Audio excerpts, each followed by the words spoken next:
ranked, para player casual, mereka menunggu MPL untuk tahu meta apa yang paling cocok yang bisa digunakan untuk kita para publik. Oke, kita kalau mengambil dari referensi yang sudah selesai dari beberapa pre-season tournament, itu banyak banget yang muncul tiba-tiba. Nana sekarang sudah menjadi hero yang sangat-sangat dinobatkan, menyebalkan di area mid lane. Iya. Aurora sempat di up tapi terkena nerf sedikit, yaitu Glacier Ice-nya itu sekarang nggak bisa lagi memberikan efek frozen dalam keadaan yang sangat-sangat dekat. Iya, Tapi kalau kita misalkan, Gak cuma Nana sih gak cuma sebenarnya. Nana, banyak banget sebenarnya yang terkena nerf juga. Iya, bisa dibilang juga ada Ruby Vexana.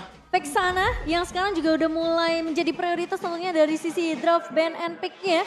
Ruby yang kita tahu semua skill yang dimiliki oleh sama Ruby ini memiliki sisi yang benar-benar dibutuhkan banget untuk dari segi team fight. Slow evac, ada I am of Vandal, Don't Run Wolf King juga cukup lengkap. Paket yang sangat-sangat dinamis untuk bermain dengan sisi power dan juga team fight jangka panjang. Ngeliat Cici di posisi EXP ini juga cukup berbahaya ya Be ya. Dan langsung dibuang juga dari sisi EVOS Glory sementara Arlot. Mengejutkan. Cukup banyak loh. Karena Arlotnya aku kira bakal diperebutkan oleh Veldora dan kawan-kawan. Diperebutkan? Iya, diperebutkan. Tapi kali ini mereka buang begitu saja. Jujur, saya melihat Arlot dilepas itu kayak sekarang, oh bro, di tangan Veldora dan juga Pai, ini kayaknya salah satu hero yang mematikan, bukan menakutkan, beda, mematikan. Oke. Jadi kayaknya nggak wise banget ketika tidak di dalam kondisi first pick, dia mencoba untuk melakukan engage terhadap Arlot. Kalau menurut aku, it's not worth it at all. Oke, tapi dengan pemilihan Nolan yang kali ini mungkin sudah terkena banyak sekali nerf. Berkali-kali terkena nerf, Fracture udah nggak punya efek debuff. Benar. Lalu dari segi gauge dan pasifnya sekarang slow efeknya agak sedikit berkurang. Tapi jujur melihat Nolan di tangan yang tepat, kita udah bahkan melihat sendiri di pre-season. Dia akan menjadi hero burst damage gold lane yang sangat mematikan. Jadi gold lane manapun, mau pakai Purify, mau pakai Flicker, di burst sama Fracture dan Nolan di late game, termasuk Kari tentunya, ini bisa kena instant kill sih Momo. Kalau dari kamusnya Oji, bakal jadi hero yang mematikan untuk di early-nya. Karena memang meskipun udah nggak memiliki anti-CC, tapi damage-nya ini masih ada dari Nolan. Damage early-nya juga yang cukup menyebalkan. Fracture juga masih cukup menyebalkan juga untuk membantu dia escape. Sementara Harit. Ini kayaknya tujuan dari Alter Ego adalah ingin memenangkan match up early game-nya. Mereka ingin menang dari segi gold lane, mereka ingin menang dari sisi bagian jungle. Dan menurut aku kalau misalkan udah seperti ini, damage dealer-nya udah 2, udah keluar, physicalnya udah balancing sama magic damage. Tinggal Alter Ego pikirkan gimana caranya untuk ngedeny hero kalau seandainya pick ketiga dari EVOS Glory adalah Jory. Tapi masalahnya untuk saat ini kondisi yang mereka harus tetapkan adalah mereka memang udah punya balancing dalam physical dan juga magical. Tapi mereka harus punya high ground, Profesor. Mereka harus pikirkan high ground mereka dan itu dia. Vexana. High ground yang dia butuhkan untuk saat ini. Walaupun ya memang tidak se-burst instan seperti yang lainnya. Tapi ini adalah hero crowd control untuk early game mereka kuat. Mid game juga sakit, late game juga bisa menjadi insurance. Tapi ini 3 hero yang mengerikan banget sih untuk turnamen preseason. Iya. Terlalu banyak turnamen preseason ini 3 hero ini jadi favorit. Dan kadang win rate-nya pun sangat amat tinggi Cimomo. Jadi Setuju. menurut aku untuk di pick yang ketiga, ini adalah pick yang cukup penting bagi EVOS Glory.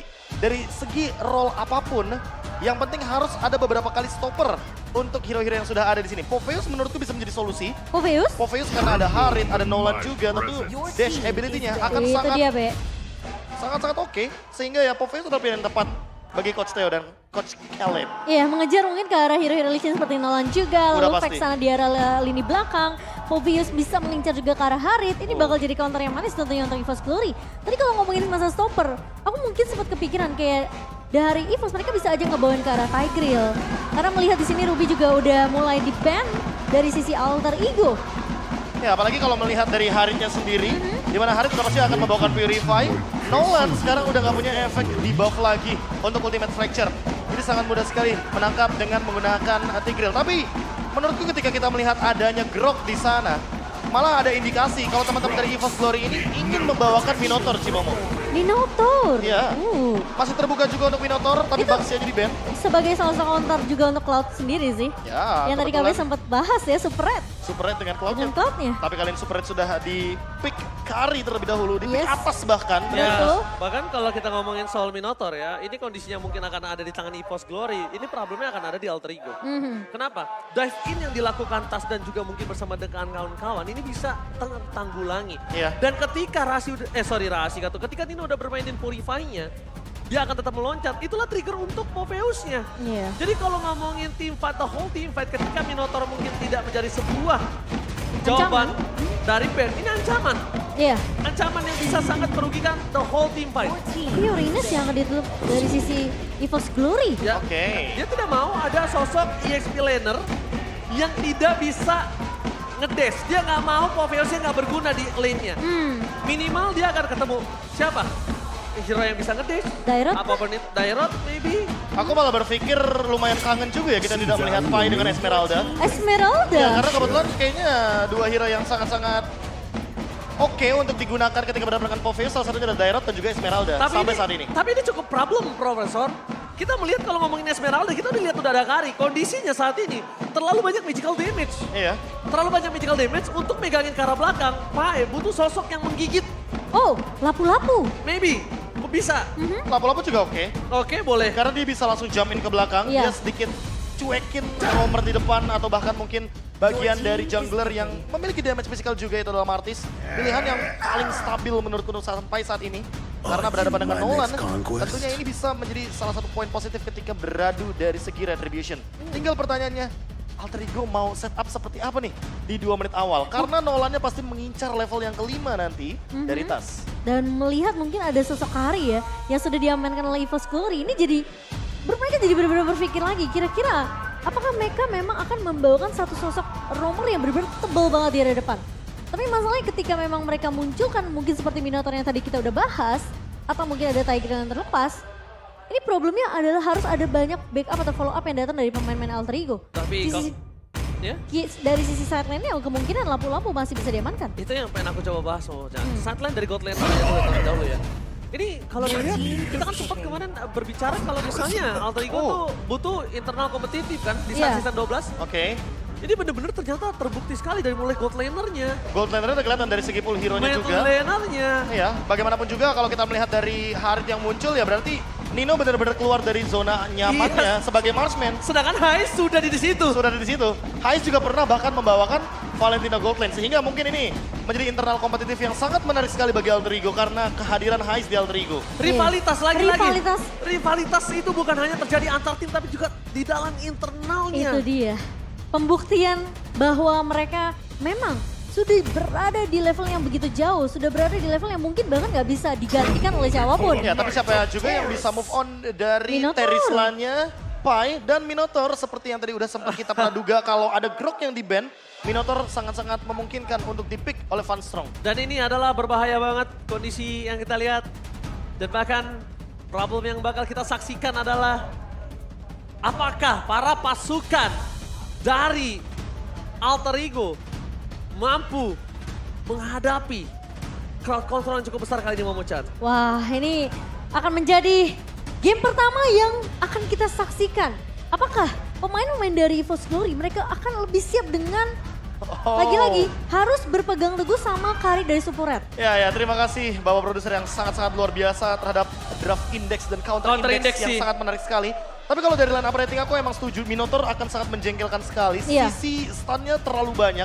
Ada Popheus juga dengan dash ability yang bisa terdinai. Tapi lagi dan lagi, counter indexnya terlalu sedikit untuk Alter Ego. Mereka harus ofensif dari early game agar tidak ketinggalan dari segi gold.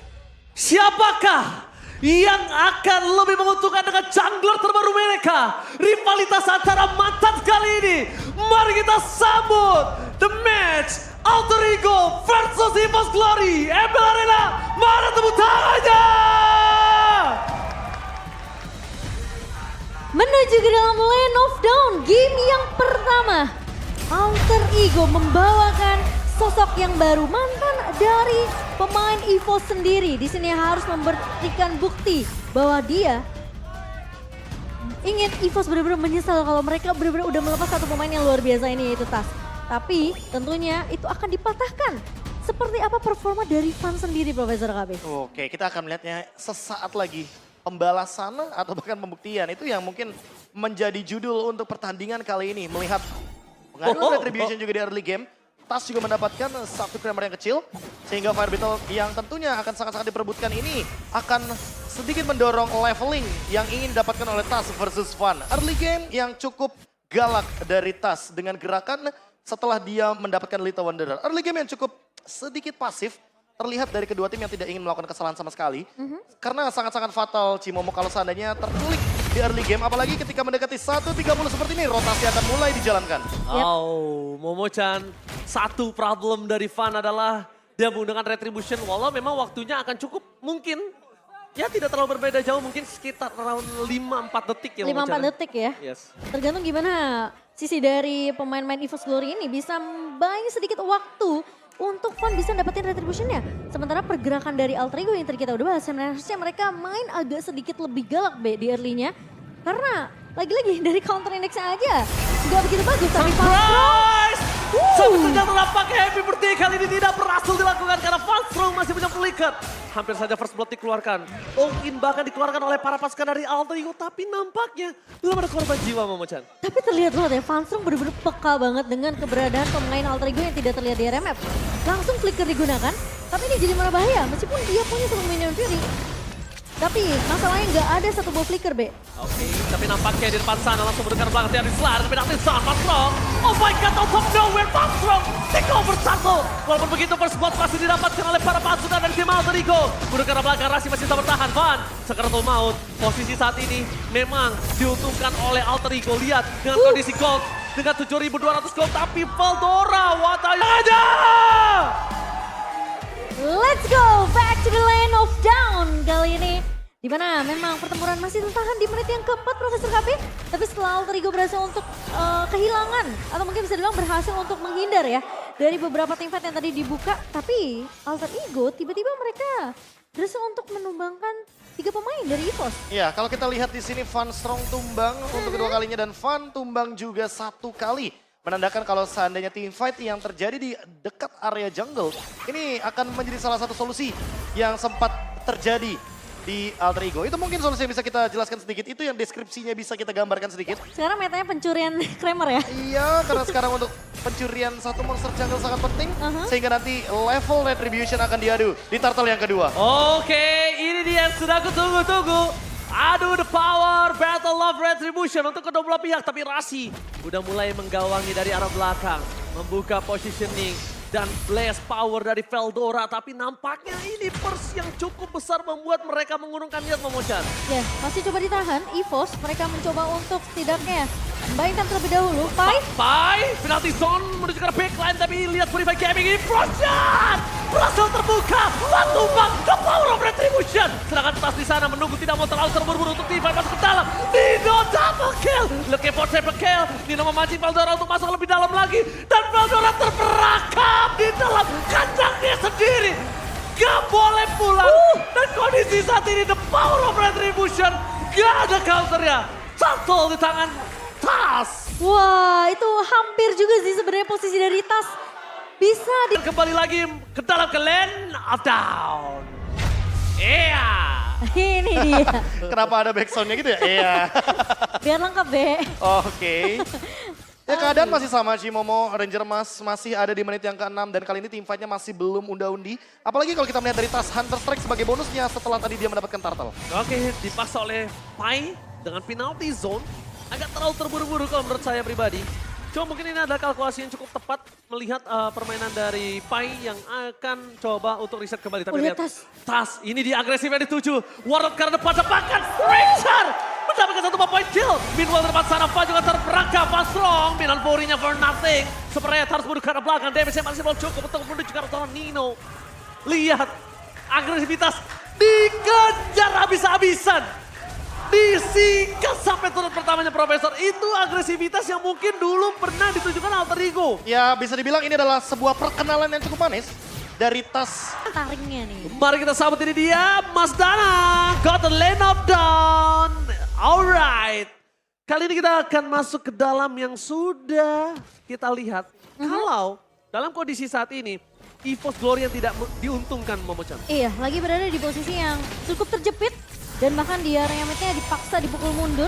Pergerakan dari pemain-pemain Alter Ego ini udah lumayan terlihat galak nih, Be. Di semenjak menit yang ke-6 tadi ya. Ya dan aku lihat Fan cukup lumpuh dengan perbedaan 3 level Barrel Retribution. Yang tentu akan membuat nantinya dari segi Lord akan lebih mudah didapatkan bagi Alter Ego. Apalagi mereka membawa banyak banget damage dealer. Tas sendiri sebagai jungler tentunya memiliki damage deal yang sangat amat tinggi, apalagi dipandu dengan Lethal Ignition. Connecting banget dengan Rupture, penetration tinggi, damage tinggi, instant burst down. Sementara itu kalau kita lihat dari Nino, dia memilih ke arah Inspire dan juga Festival of Blood. Tentunya sustainability yang dia utamakan karena match up lawannya adalah single target seperti Kari dari Super Red. Hanya saja Super Red sampai saat ini belum tumbang, Veldora juga begitu. Mungkin dua pemain ini yang ingin dipersiapkan sama EVOS Glory ketika sudah mulai beranjak ke mid game. Namun perlu dicatat bahwa Nino mid game itu benar-benar punya power spike yang tinggi banget sebagai Harit. Ini yang perlu diperhatikan, apalagi selesai dengan Holy Crystal. Wah. Lengkap sudah untuk magic powernya. 35%? Dan ini menurutku harus diperhatikan untuk item defense magicnya. Athena Shield akan menjadi salah satu item penyelamat dan Super Red kayaknya lebih membutuhkan Rose Gold Meteor juga. Terus dia juga bawa Impurage kan B untuk Nino sendiri. Jadi ini tentunya damage akan semakin lebih sakit lagi dengan bantuan Holy Crystal yang sudah didapatkan di menit yang 10 ini. Oke, tapi ngomongin di menit yang ke-10 saat ini, kita lihat udah ada Lord yang telah muncul. Kondisi yang terjadi adalah dengan ketertinggalan dari segi Van. Dengan tas cukup jauh, 4 level difference. Ini udah pasti Retribution akan kalah. Dan item apalagi. Jadi bisa kita lihat EVOS Glory cuma bisa tinggal menunggu di arah base-nya. Kalau dia mencoba untuk melakukan kontes itu bukan sosok keputusan yang baik kalau menurut gue pribadi. Kalau aku sih malah melihat Alter Ego lebih agak sedikit nyekek EVOS Glory ya di game kali ini. Lebih dipaksa gak sih? Iya, dan lihat bahkan lagi-lagi perkenalan terhadap tas untuk Warlord terjadi kembali di area mid lane sampai di dive in dengan Lethal Ignition. Yes, ini dia agresivitas yang kita lihat yang akhirnya bisa keluar dari intisari Alter Ego dengan gold difference hingga 7.400 semua Macan. Itu 2 hit loh. Memang kalau kita ngeliat juga perbedaan level yang cukup jauh ya. Tas udah max level di level yang ke-15. Warlord tertinggal kali ini 5 level. Dan tumbang untuk yang kedua kalinya. Dan dua-duanya ditumbangkan sama Tas. Iya. Sementara Lord yang berhasil diamankan sudah mulai bergerak ke area bawah. Dan langsung ada 3 lane yang akan dipush oleh Alter Ego secara bersamaan. Nino, ini aku suka banget sih. Zoning yang dilakukan oleh pemain-pemain Alter Ego, Profesor KB. Dan gak cuma itu, Rasi ready dengan Flicker. So kita bisa saja melihat Flicker Implosion walaupun ada 3 Purify dari kubu EVOS Glory. Oke. Semuanya ready? Tapi ngomongin Implosion dengan Flicker ini agak kurang wise kalau menurut gue pribadi. Tanpa adanya trigger yang dilakukan entah Pai. Kayaknya Pai yang akan membuat Flicker dengan penalty zone akan sangat berarti. Setelah itu baru ada di Rasi. Atau Naga dikeluarkan. Astralico mendeteksi keberadaan para pasukan dari tim Alter Ego. Tapi nampaknya lihat Veldora cukup terkena damage yang maksimal oleh Eternal Guard. Lihat Lord Mini terlalu sakit kali ini untuk bisa ditahan oleh sosok seorang ESB lain ada EVOS Glory. Iya, Lord langsung di-clear dengan cukup cepat juga. Memang kita melihat juga dari sisi tim EVOS Glory. Mereka tidak terpancing untuk ngebuka teamfight terlebih dahulu. Mereka tahu banyak banget sisi dari pemain-pemain Alter Ego ini bisa memancing Purify dan bahkan semua antisisi yang dimiliki oleh EVOS. Pai sudah standby on position. Tapi kalau ngomongin Pai kali ini kayak dia akan lebih memilih untuk objektivitas. Dan bahkan di sana para pasukan dari tim EVOS Glory mereka cukup berbahaya. Melihat langsung ada Eternal Guard mundur ke arah belakang. Para pasukan dari tim EVOS Glory dan ternyata ada talent prediction. Alter Ego berada di hampir 4 talent. Iya, hampir. Tiga. Mata gue minus nih kayaknya harus dicek ya. Dan sementara Alter Ego masih dengan tempo yang cukup pelan. Mereka tahu Astralico akan terus-terusan dibuka oleh Warlord untuk memberikan slow effect dan bahkan informasi ke arah pemain-pemain dari EVOS Glory. Kayaknya seakan-akan Alter Ego mereka nggak mau memaksa tiba di area base dari EVOS Glory, Profesor. Iya, mereka nggak mau ngelepasin pressure-nya. Mereka udah dapetin winning condition-nya 10.000 gold difference. Ini adalah perbedaan gold yang sangat signifikan. Sekali aja Alter Ego dapetin Lord, mereka bisa tabrak secara asal teman-teman dari EVOS Glory. Termasuk dengan perbedaan dari segi item. Lihat sangat terpaut jauh. Kita bandingkan sedikit dari segi junglernya aja. Ini benar-benar 4.000 gold yang dipegang sama Tas. Van terlalu under condition, apalagi dia membawakan Martis. Yang notabene dia adalah utility jungler. Apalagi patch baru, minion lebih super power. Sehingga mid lane, bottom lane dari EVOS Glory sepertinya agak sedikit pincang. Mereka harus memperhatikan bagaimana super wave minion lord yang nanti akan bergerak dari 3 lane yang berbeda. Ini akan menambah tantangan baru bagi EVOS Glory. Defense seperti apa yang akan mereka tunjukkan dengan Warlord sebagai Novaria, defender high ground satu-satunya. Itu ya Be ya, yang sekarang Super Minion udah bener-bener galak banget juga. Jadi posisi defense ini bener-bener harus diperkuat oleh sisi dari EVOS Glory. Iya, Sementara Lord keduanya udah pasti gak bakal bisa dikontes. Itu dia masalahnya Momo-chan. Per 31 Januari kemarin, Iya. Lord ini benar-benar jadi poin penting banget. Dan Super Minionnya makin lebih kuat juga. Betul. Alright, Super Minion telah bergerak di 3 wave yang berbeda. Di arah Southland mereka telah menghancurkan Best Red. Langsung ada penalti zone juga ke belakang. Fast yang terbelakang terbakar datang ke Rossi. Gagal dengan sangat hammer yang tapi Fast sekarang Tom Maul. Veldora dipukul mundur ke arah belakang. Van Hila di depan sana. Tepakan Fast Roll juga harus tenggelam. Ini pencara. Alter Ego membuka debut dengan kemenangan. One-sided Israel. Alter Ego. Pembuktiannya apakah memang nanti akan berlanjut sampai di game yang kedua. Karena kita melihat di game pertama. Ini bener-bener rapi banget untuk Alter Ego sendiri. Terlihat mereka benar-benar menunjukkan tarik mereka. Meskipun kita melihat ya di 5 menit pertama belum terlihat karakteristiknya. Tapi menuju menit ke 5 ke atas ini. Tas bener-bener sudah menyeramkan banget sih Profesor KP. Ternyata kali ini pembuktian mulai dilakukan Tas sedikit demi sedikit. Dan bahkan para pasukan dari Alter Ego, mereka melakukan seluruh agresivitas cekikan maut yang dibilang Profesor terhadap sang macan putih. Entah kenapa semenjak